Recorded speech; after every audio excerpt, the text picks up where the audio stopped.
annual Harford County Public Library Gala has become one of the organization's largest and most lavish fundraisers. Attendees know to expect an engrossing atmosphere, rousing music, an impressive selection of drinks, as well as food from the county's best chefs. But the real reason to attend is the Gala's auction, which helps raise funds for numerous Harford County Public Library programs. Once again, the biggest prize of the evening would be the Backyard Crashers package, where our team of contractors gives someone's backyard a complete overhaul. Valued at over $60,000, this would be the team's largest project to date. Welcome to Backyard Crashers.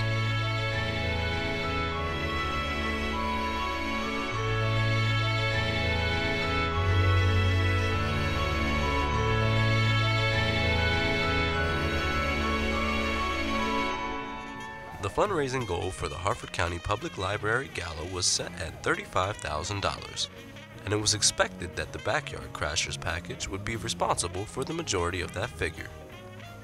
This year, the Backyard Crashers team would go above and beyond to deliver a project unlike anything they tackled before. This year's Backyard Crashers is going to be a bigger, better, badder Backyard Crashers than ever before.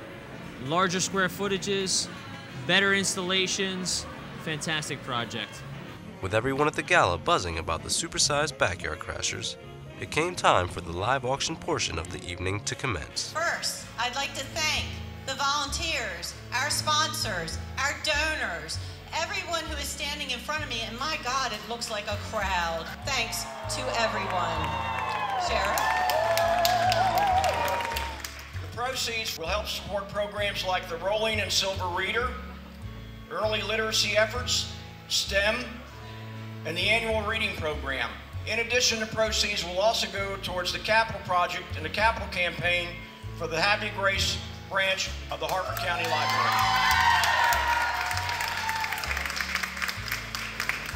Well, thank you, Sheriff. Our goal is $35,000, and we have 8 outstanding packages to help us meet that goal. This first package is amazing. A that's $60,000 custom makeover for your backyard. So let's get started. Take it away, David. Okay, I'll go 35. Anybody 35, 35, 35, 30,000, anybody 33, $25,000, we can go 25,000. The auction quickly heated up until, after a long back and forth between the bidders, one man finally prevailed. Congratulations, sold $32,000 right here, and thank you so much. Thank you so much. It was a little bit more money than we wanted to pay, frankly, but you know, it was still a good deal, and you know, we know some of the people that are going to be involved in the project, so we trust them, and again, you know, we're supporting the library, so that's a great thing. We have a great house. Actually, it's the house I grew up in, my parents' house from the 1960s, and we moved in there a few years ago. And we really don't have any outdoor space, so it's been one of our goals to create an outdoor patio for the place, so we can have our friends over and have outdoor entertaining, and this is a great way to do it. All that was left to do before breaking ground on the project was getting the plan approved.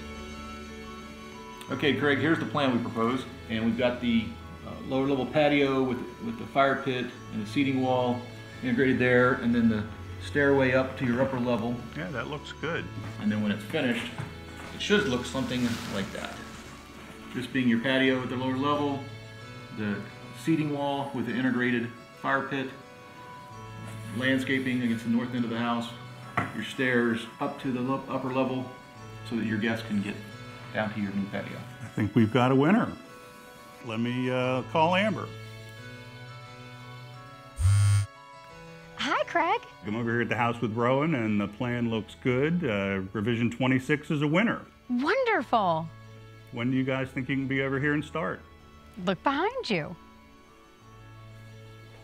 With the team assembled and work finally beginning, Craig Ward was already thinking about how he'd use his new patio. One of my hobbies is cooking, and right now I've got my barbecue out in the front by the garage and got to truck everything in here. We'll be able to entertain outside while we're cooking, have a larger group of friends over, and really just be able to enjoy the outdoors in the summertime and the fall. The first order of business for the team is removing the existing patio and surrounding foliage, as well as marking the foundation of the new patio. Day one of the Backyard Crashers project, we've started the excavation. The plants have been removed. We've taken the bluestone off the top of the concrete here, saved that especially for Mr. Ward. We're going to start the excavation, remove this concrete. The jackhammer's on its way. We're going to start by removing the soil, taking it out to the dumpster provided by Humpty Dumpsters, and get to the grades that we need. For this job, the team from Picture Perfect Patios have clearly decided to break out some big machinery. We're bringing in the big boy this year, the full skid loader, track machine, Takahouchi. Gonna tear this project up. With their skid loader and the arrival of a jackhammer, the team was ready to put a major dent in this project. While excavating, the team takes special care to keep their foundation at the proper grade. To ensure that we get the proper excavation, we don't over-excavate, we don't under-excavate, we're using an altimeter. It's a measuring device for grades. We want to make sure that we have slope away from the house. So what we're going to do is measure the excavation. We want -14 here, and we've achieved -14. The team continues pushing forward with their excavation, and before long, the Backyard Crashers are ready to move on to the next step. So we've got our dig out to the required heights that we want. What Mike's doing here is he's going to sprinkle a little bit of Portland cement in with the dirt. And what that's going to do is we had a little bit of weather come through last night, so you can see that it's a little muddy. We scraped out all the loose stuff. We want to ensure that we get a nice solid foundation for our patio. So we're going to sprinkle an even layer all over the dirt, put a little bit of base over top just to ensure that we get a nice compaction on this sub base so that we can build our patio up from there. We'll do this throughout the whole area, and it'll be good to go. After spreading cement and a small amount of base material, the team cuts a path that allows the installation of a pipe, which will be connected to the downspout. Another crucial element of the prep process is to understand where your downspouts are and routing that water away from our interlocking paver patio. Water is the enemy here.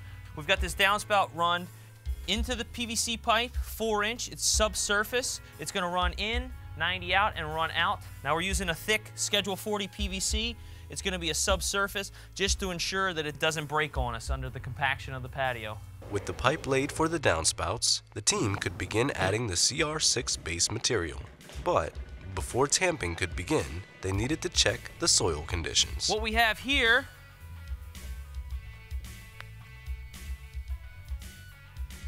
is some Formica soil.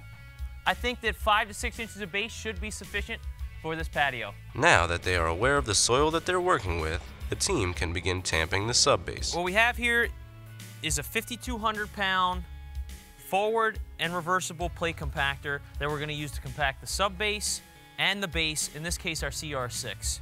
We realize that we got the Formica, we need 5 to 6 inches. That means 2 lifts. So we're going to bring in 3 inches compact, 3 inches compact. The 1 lift is going to ensure failure in the future. We don't want to do that.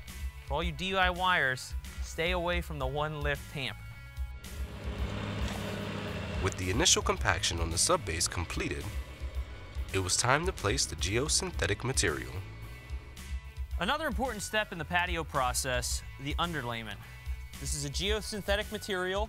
We put as little cuts as possible in it. We spread it out over the entire patio and then beyond up the sides. This does 2 things. One, it prevents the base material, our CR6, from mixing with the subdirt, and it also prevents water from penetrating the patio system.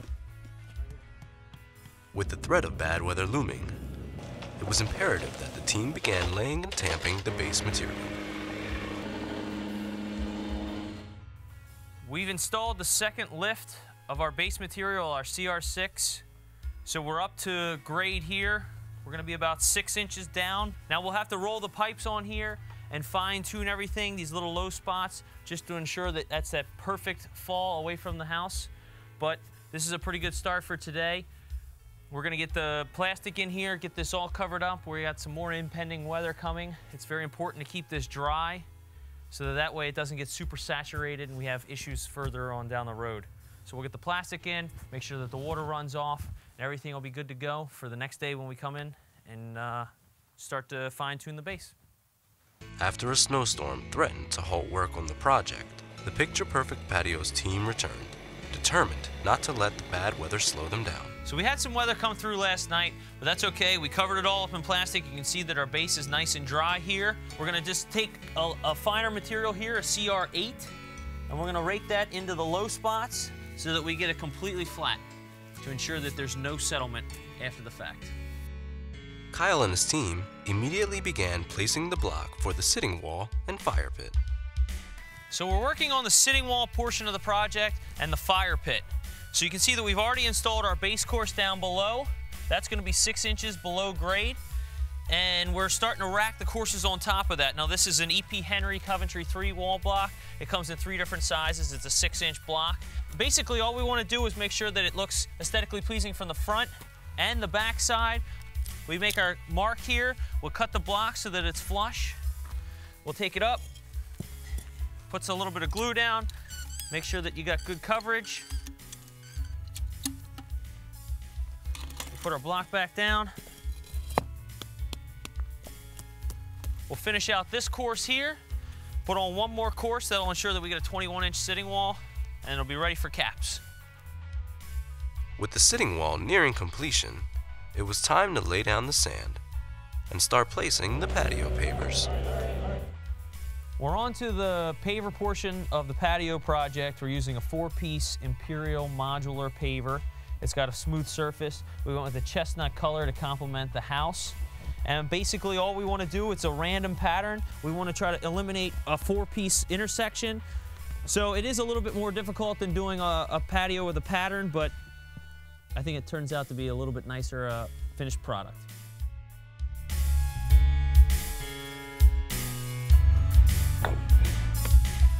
As the team lays the pavers, Mr. Ward and his assistant check in on the progress from above. With the pavers in place, it became time to saw the edge pieces, ensuring the patio's border would fit snugly.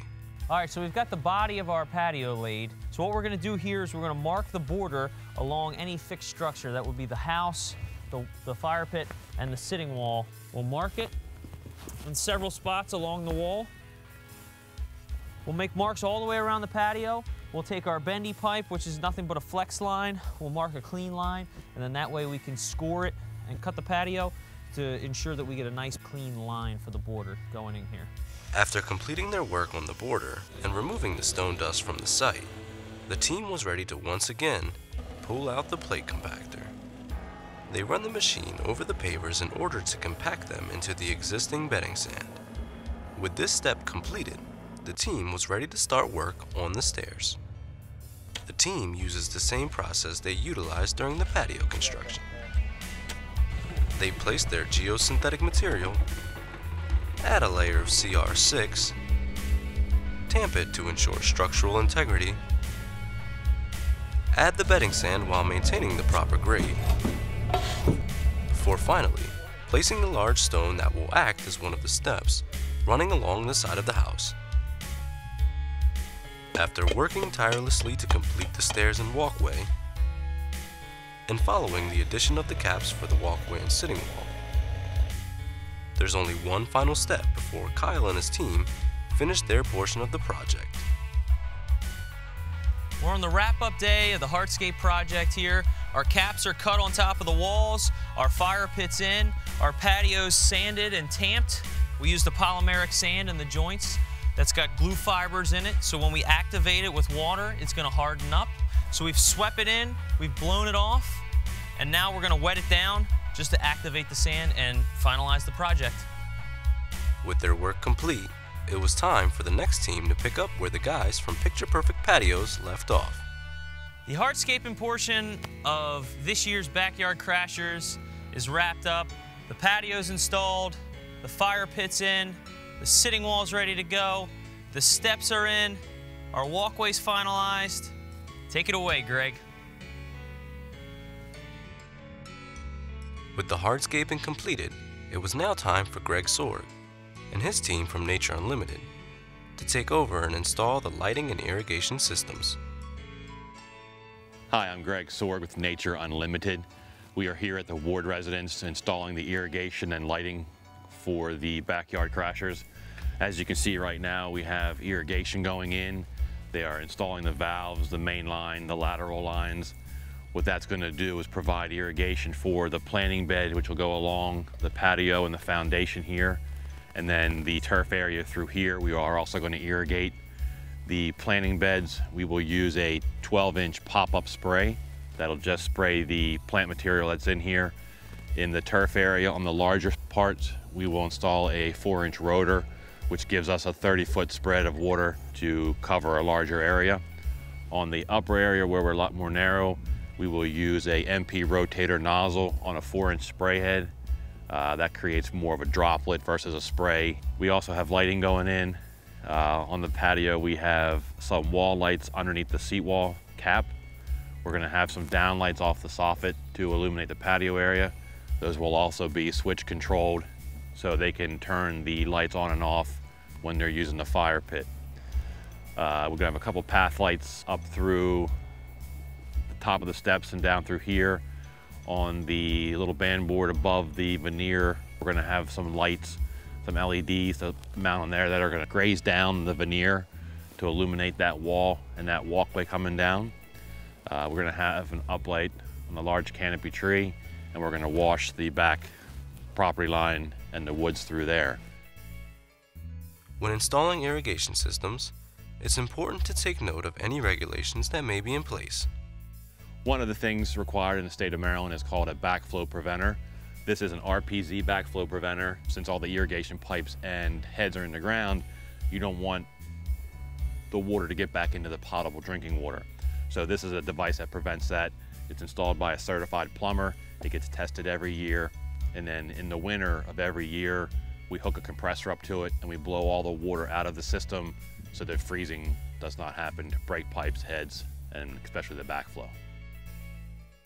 While Greg and his team from Nature Unlimited worked to complete their portion of the project, audio technicians from the town group arrived to install an audio system throughout both the house and the patio. Their work takes them through every nook and cranny of the Ward family home. During the install, the town group technicians must run cables through both the crawl space as well as through Mr. Ward's attic.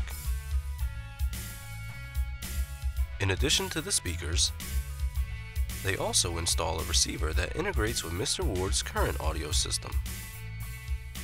The receiver will also allow Craig and Terry to have full audio control through the use of a smartphone or tablet. With the audio installation completed, and Ivy Hill's delivery of the numerous plants set to take root in Craig and Terry's backyard, it would only be a short while until Greg and his team from Nature Unlimited put their finishing touches on this year's Backyard Crashers project. So the guys are measuring here to put the controller and the transformer in. That's going to control the irrigation and the lighting. They're going to drill in through the bottom of the house, and then the transformers and controller are mounted inside here on the wall. This is our irrigation controller. We are going to mount those inside the utility room here. We're going to have the irrigation controller up top here, the lighting transformer here. The irrigation controller is a Rainbird, and this will control the irrigation system. The transformer for the lighting will be mounted here underneath the irrigation controller. Once the landscaper comes in and does the final planting and mulching, we'll come back. We will adjust all the spray heads, make sure everything's hitting the plant material. We will come back in the evening, we'll adjust all the lighting, and at that point we will turn everything over to Mr. Ward and hope he enjoys his irrigation and lighting.